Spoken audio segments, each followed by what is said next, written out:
bringing you the latest in tax credit news, insight, and analysis. This is Tax Credit Tuesday with your host, Michael Novogradac.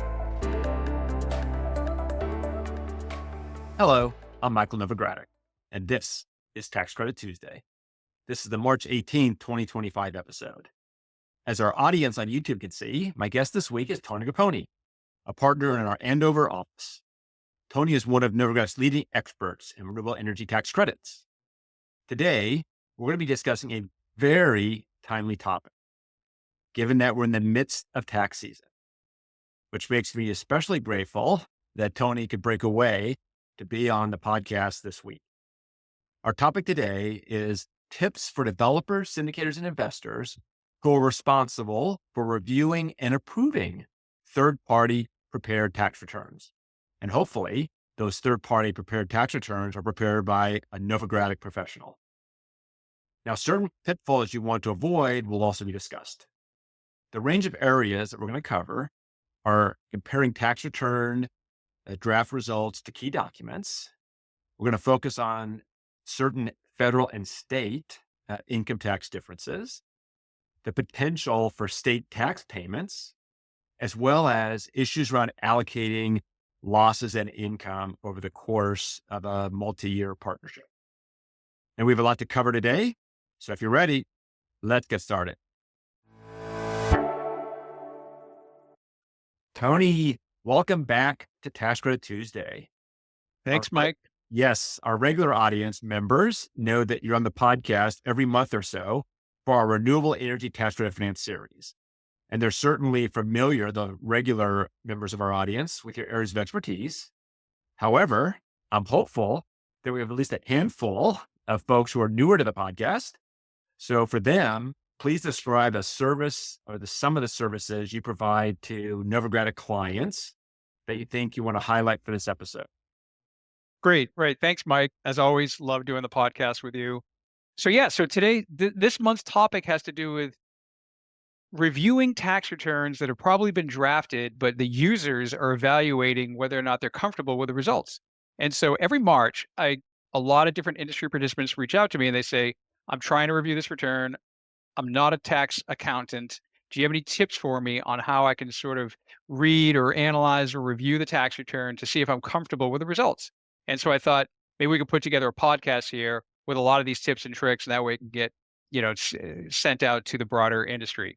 Now, in terms of specific services, as most folks know, I oversee 3 silos of services that involve audit, tax, and consulting.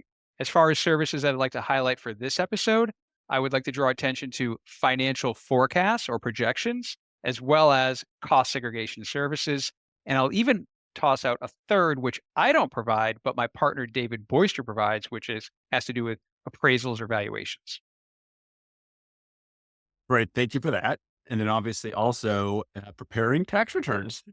Of course. That's right. And we have done some webinars on reviewing tax returns. So I'll include some links to prior webinars on reviewing tax returns as well in today's show notes. So foundationally, when we're talking about reviewing tax returns for developers, syndicators, and investors, we almost have to start with basic understanding of what reporting requirements are for renewable energy partnerships. So please start and share with our audience how they can go about ensuring that they're satisfying their reporting requirements. Great. Okay, sure. So I'll sort of put an example out here. So let's say you work for a developer or maybe a tax equity investor and you're in their asset management group and you've been provided a draft tax return and you're about to sit down and review the return. And so how would I recommend going about that? Well, first take a moment to understand what your reporting requirements are and where are you in the reporting cycle? Okay. In terms of filing requirements with the IRS and state jurisdictions, calendar year-end partnerships have an initial filing due date with the IRS and most states of March 15th. However, most partnership agreements also indicate when draft and final returns are required to be made available to the partnership. And so you want to understand the filing deadlines with your federal and state jurisdictions, but you also want to understand what the partnership agreement requires in terms of when draft and final returns are supposed to be made available. I'll trust that folks know how to deal with the filing requirements with the various tax jurisdictions, but look to your agreement to see when those draft returns need to be made available, and if there are any penalties in the partnership agreement for if the returns are provided late. And so understand where you are in the reporting cycle. Also, I would not assume that your investor wants you to finalize that return before they've had a chance to look at it. Most investors that we're familiar with prefer to review that draft tax return before it gets finalized. And so, you want to make sure you kind of work on that return. If you're the developer, once you're comfortable with the return, I recommend forwarding that to your investors so they have an opportunity to review as well. What that usually means is oftentimes these partnership returns are not filed with the IRS and state jurisdictions by the initial filing due date. Instead, they're drafted prior to that deadline. And then the returns usually go on extension, giving the investor time to do their review. And then the returns are usually filed, the next month or thereafter once the parties have fully had time to review and get comfortable with the results.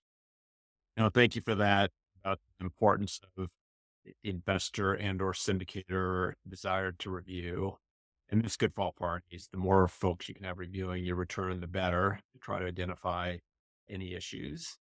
And I'll also note that it's an interesting year because March 15th is not a Monday, Tuesday, Wednesday, Thursday, or Friday. It's not falling on a federal holiday, but it is falling on the weekend. So that means the due date is the first business day that's not a federal holiday after that weekend. So that'll be Monday the 17th, which is the day before we're posting this podcast. So will be after the March 15th due date, which is March 17th this year. As you know, most will be on extension anyways, so it's still very timely. So in terms of reviewing a partnership return, if I'm a developer, syndicate, or investor, what are some of the key documents that you recommend they have with them when they're reviewing the partnership return? Great. Right. So I always recommend you want a few key documents at your disposals that you can check as you're going through your tax return to make sure things are making sense. Those four documents I recommend are the partnership agreement, or in this with LLCs, we're talking about an operating agreement, but same thing. So you get the partnership agreement. Second, I recommend the financial projections. Three, the cost segregation study, and four, the appraisal. So let's look into each of those four documents: partnership agreement, financial projections, cost segregation study, and the appraisal.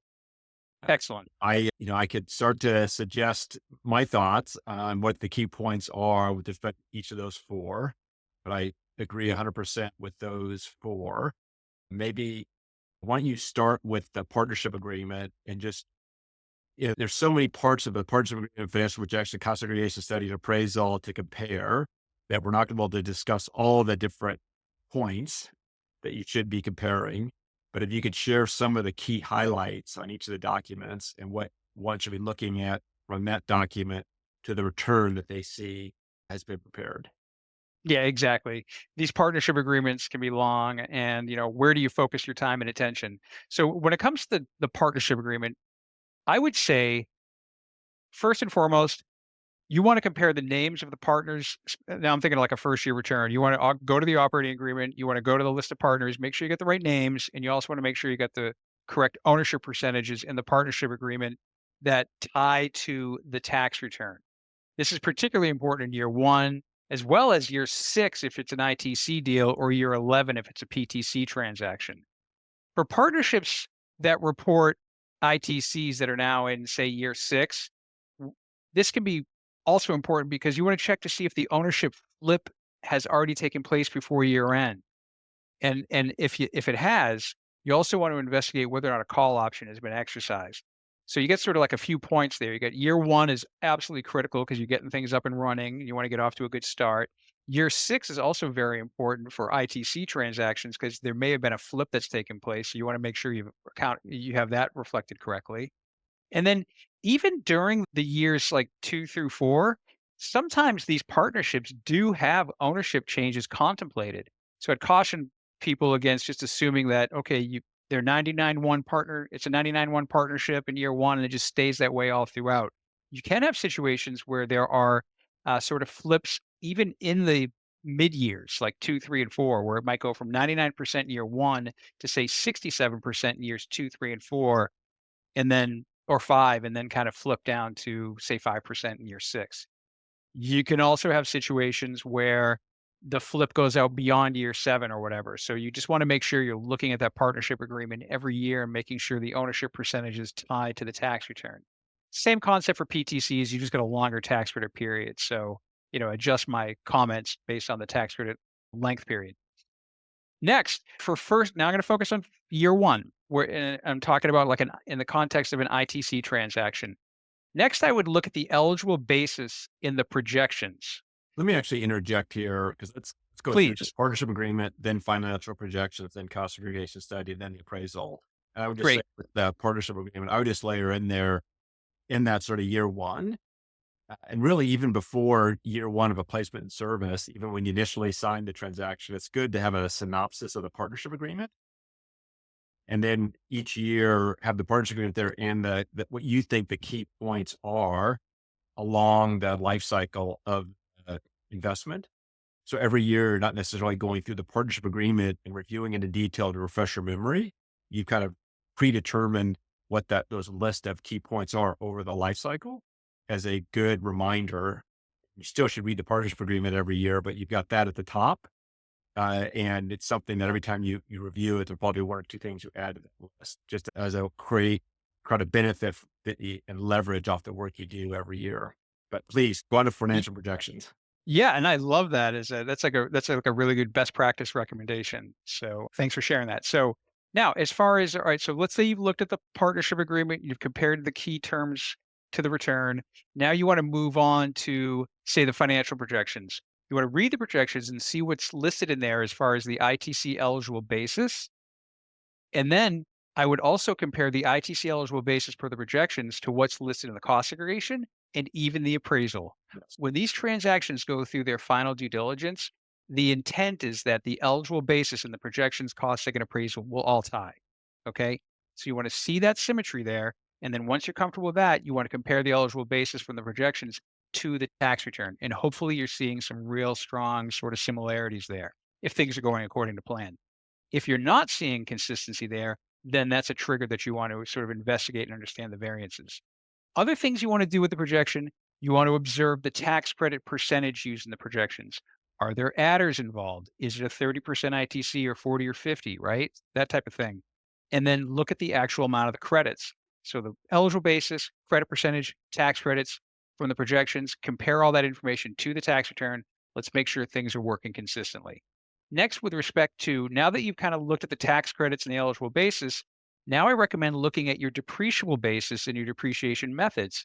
For that exercise, you're looking at the projections, you're comparing depreciable basis and depreciable methods from the projections to the cost seg. You want to see alignment there. Once you're comfortable with that, compare those results to the tax return, make sure things are consistent.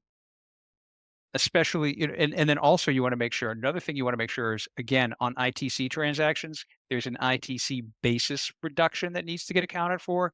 You want to see that basis reduction is being accounted for as well.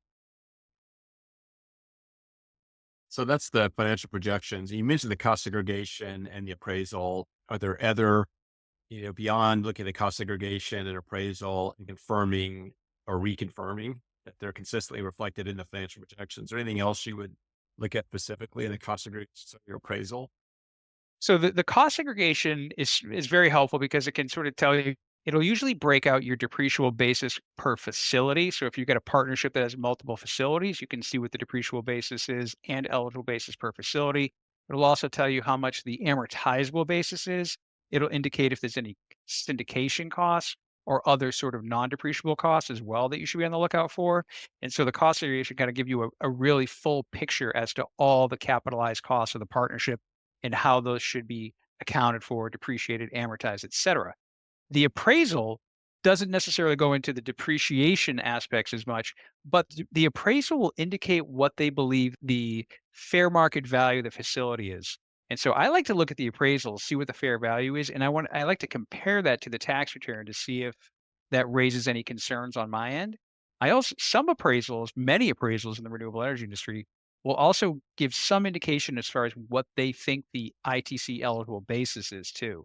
So that appraisal can just give you extra comfort in terms of total fair market value and eligible basis. And now if you've got your projections and your appraisal and your cost segs, they're all sort of aligned, it just helps give you comfort that there's a real expectation in terms of what should be on the tax return. So these documents, projection, appraisal, cost segs, they're very good sort of analytical tools to help you make sense of the amounts you're seeing in the tax return. So the podcast is about reviewing these partnership returns, but I would also note, and I know you agree, and this is more of a recommended practice, and that is that whatever discrepancies or differences that you'll see between the financial projection and the partnership return in a given year, you should be sure, if you're a developer, relay that to those on the development team. Think about how you manage a project during its life cycle, because you want, as you're learning and seeing the differences in the projections, you want to incorporate those back so that on the additional transaction you're working on, you're taking that feedback into account so that the future financial projections will be more likely to be that much more accurate. As you know, Tony, I say a lot, and I say it on the podcast, the only thing you know for sure about a financial projection is it will not happen exactly that way. And obviously it's designed to be very close, but you want to take whatever the areas of differences are and inform your future rounds of projections. And that's obviously what we at Novogradac try to do, so that each year you get a little bit more accurate, all things being equal. And that's, clearly true with the developer, but the same thing when you're a syndicator or an investor. You want to make sure that what you're noticing with respect to the actual versus projected results make their way back to the underwriting team so that they themselves can learn and become better underwriters. You sound like you've been doing this for a while. Yeah, just over 35 years. Actually, actually has been 40 years if I take into account my prior life. Mhm. So these are all great tips for assessing the accuracy of the tax credit showing up on the return, as well as the taxable income reported on the federal return. So with the focus on federal behind us, let's turn now to state returns. What are some key aspects of state returns or federal state differences that you'd like to point out to our audience? Great question. Yep. And there are two things that quickly come to mind, and those are with respect to tax depreciation and ITC transfer proceeds. With respect to tax depreciation, please note that not all states follow the same federal tax depreciation rules. And as a result, you can have different depreciation amounts at the state level. Similar for ITC transfer proceeds. ITC transfer proceeds under the IRA are tax exempt on your federal tax return, but they might not be tax exempt depending on which state you're filing in. Now, the financial projections can be a helpful tool, usually, but most financial projections are prepared on the federal income tax basis method of accounting, which means the projections usually don't take into consideration federal and state tax differences. Therefore, the financial projection might not be as helpful in understanding the party's expectations with respect to how ITC transfer proceeds will be treated for state tax purposes. ITC transfer proceeds can be significant, and if they happen to be taxable in the state that you're filing in, this can result in state taxable income. And many states require partnerships to make what's called tax withholding payments to the state on behalf of its non resident partners. Sometimes that state withholding payment can be avoided if the state allows for what's called a non resident affidavit form, which would have to be executed by the non resident partners that they apply to. So, but because the ITC transfer proceeds can be so significant, this can ultimately result in a significant financial burden to the partnership if these items aren't properly planned for. Great. Thank you for that. And that's also an example where giving that feedback to the development team, the underwriters and the like for future transactions, you can say, okay, let's have a separate state taxable income schedule in certain states. So we've Agreed. talked about taxable income, both federal and state purposes. We've talked about credits at the aggregate level. Obviously it's a partnership. It might be a limited liability company that's, that's choosing to be taxed as a partnership, or it could be a limited partnership. But now we have to go and allocate out, that income or that loss or those credits among the partners. What's your advice in terms of reviewing that aspect of the return? Great. Right. So we've gotten comfortable with aggregate taxable income and loss federally and on the state side. Now we need to get comfortable with how that loss and those credits are being allocated to the partners in the partnership. I'm going to talk about this in the context of a ITC transaction featuring, say, a partnership flip where you've got a 99% tax equity partner and a 1% pre-flipped managing member general partner. Okay. So using that as an example, and I'm going to talk about the first year that the ITCs are generated. Obviously, you want to compare to what the projections expected, but the expectation based on tax rules is that the ITCs will be allocated based on each partner's quote unquote profits interest. Okay, so in this case, you'd expect the credits to be allocated to the tax equity investor at, say, 99%. Also, for the years in which ITCs are generated, it's very rare to see the actual federal tax loss get allocated in a manner that differs from the percentage and how the tax credits are being allocated. Thus, if 99% of the ITCs are being allocated to the investor, the expectation is that the tax losses for that year would also be allocated 99%. If you're not seeing that sort of alignment in that year one tax return when the ITCs are generated, you'll definitely want to sort of investigate and understand why. For PTCs, the expectation is that those credits will be allocated based on how the partnership's gross income is allocated. Okay. But again, similar, it usually ends up being 99%. Now, without getting too deep in the tax rules, I'll just point out that allocations need to follow the partnership agreement and the applicable federal tax rules, which means generally that the partnership needs to maintain tax capital accounts for each partner. Now, when maintaining tax capital accounts, you want to note that, generally speaking, tax capital accounts can't go negative. That said, there are a couple of situations with partnerships where a capital account may be negative when it's supported by one of two things. One of those things is referred to as minimum gain. The other item I'm referring to is called a deficit restoration obligation, or DRO. Now, with respect to minimum gain, one thing you just want to be aware of is that minimum gain can only exist if the partnership has non-recourse debt. Many renewable energy transactions don't have partnership debt. They use back levered debt, where the debt is lent to, say, the managing member, and then the managing member contributes that debt into the partnership as equity. That's what I mean by a back levered transaction.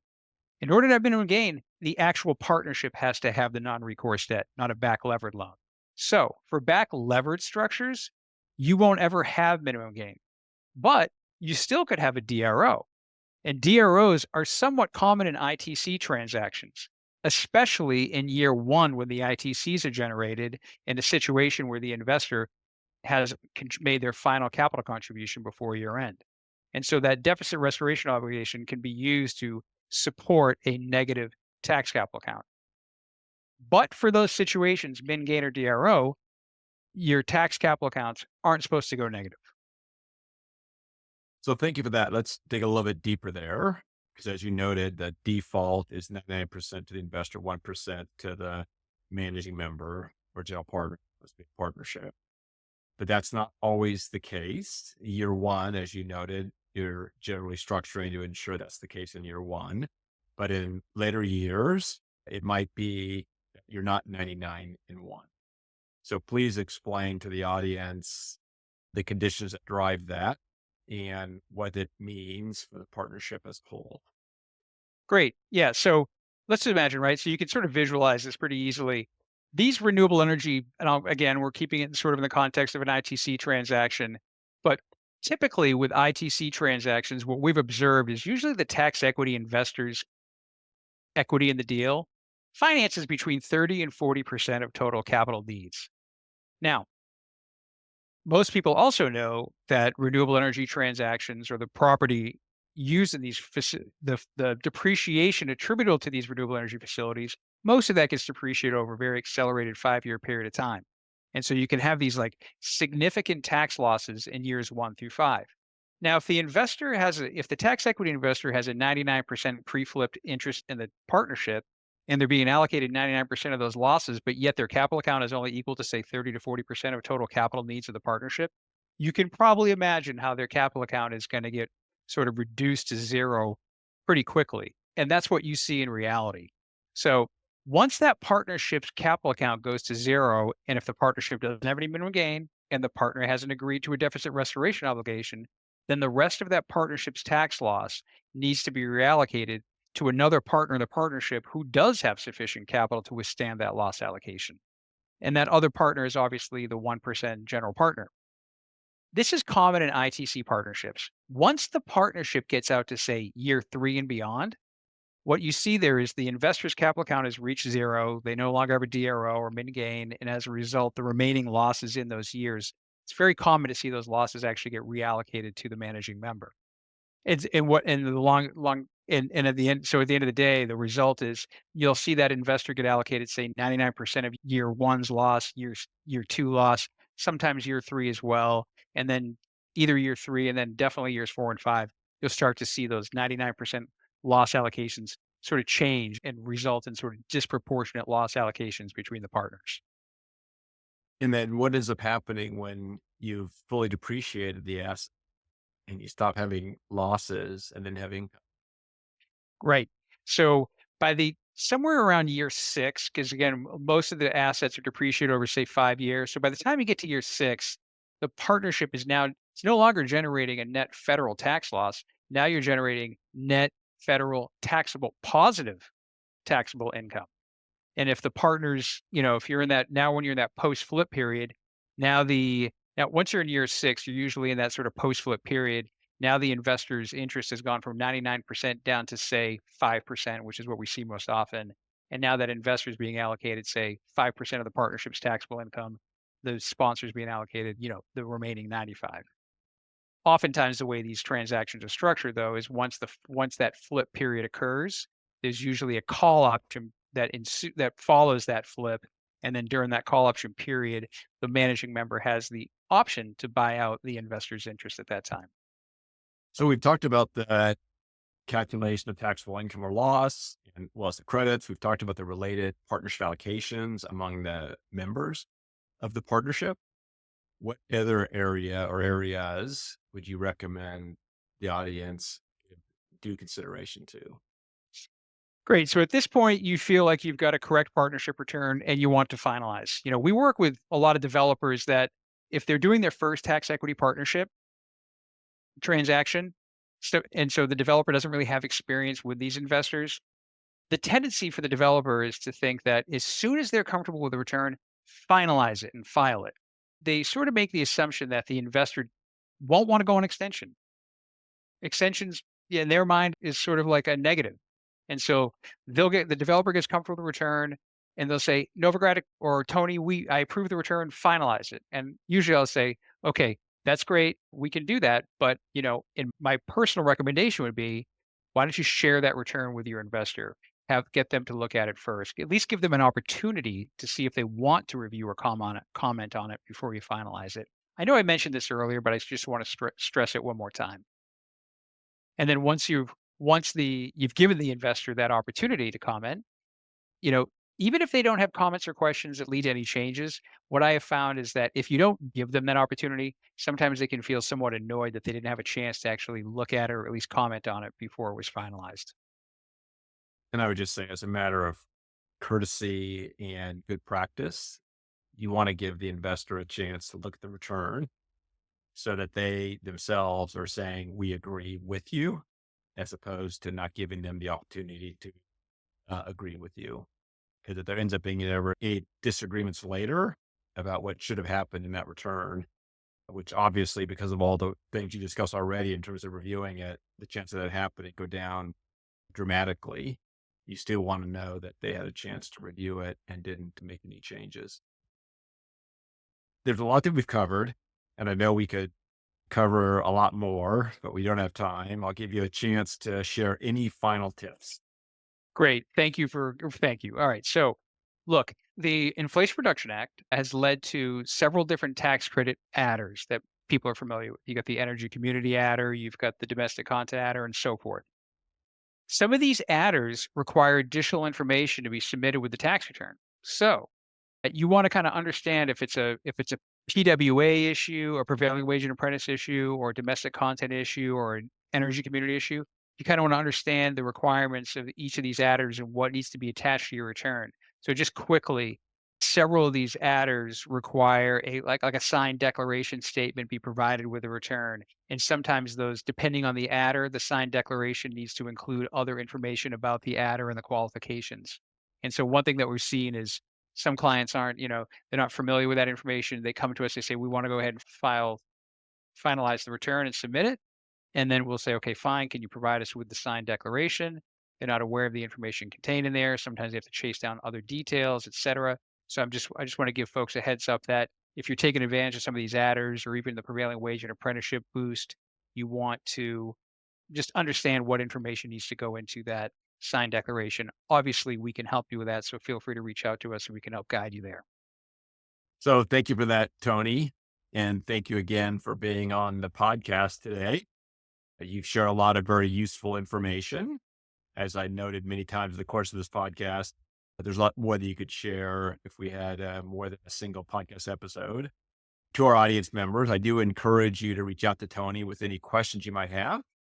You can email Tony at tony.grappone@novoco.com. That's Tony period, GRAPPONE @novoco.com.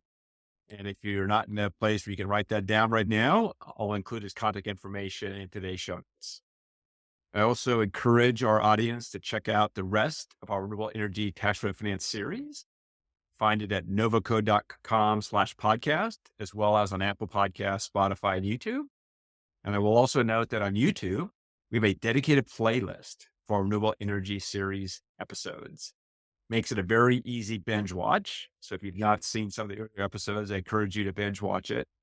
I also encourage you to share this podcast with colleagues of yours that might find it of interest.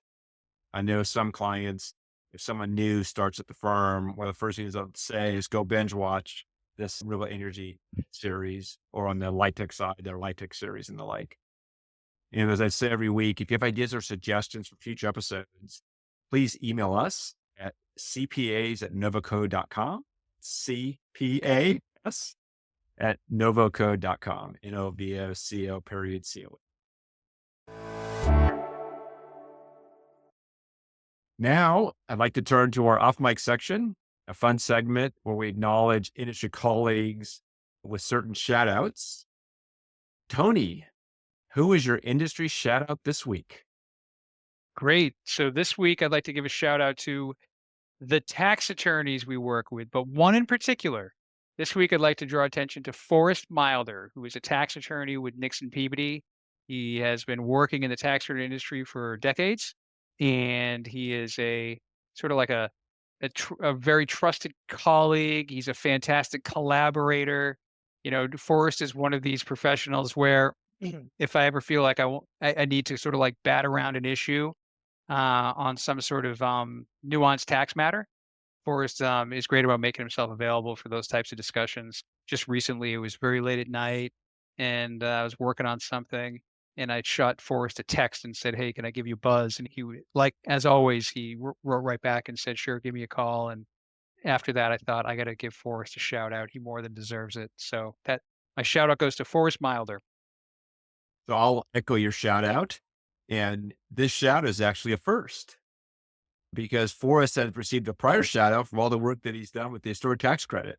So Forrest is, as our audience can tell by virtue of having a second shout out on the podcast, a great friend of the firm and a great addition to the tax credit investing community more generally. And I myself have worked with Forrest for 30 years plus or minus. And he's also on my list of tax attorneys that if there's a sticky issue that you have and you want to get someone else's advice, he's definitely on a very short list of tax attorneys you want to get his opinion on the matter. So great shout out, Tony. Thank you. So thank you, Tony. And to our audience, I'm Mike Novogradac. Thanks for listening and watching. This weekly podcast has been brought to you by Novogradac and Company, LLP. Archived podcasts are available online at www.novoco.com/podcast or by subscribing to the Tax Credit Tuesday podcast in iTunes, Spotify, YouTube, Google Podcasts, Stitcher, and Radio Public. You can find related links referenced in this podcast on our website at www.novoco.com/podcast. Novogradac and Company, LLP is a national certified public accounting and consulting firm with offices nationwide. Learn more about our professional services at www.novoco.com.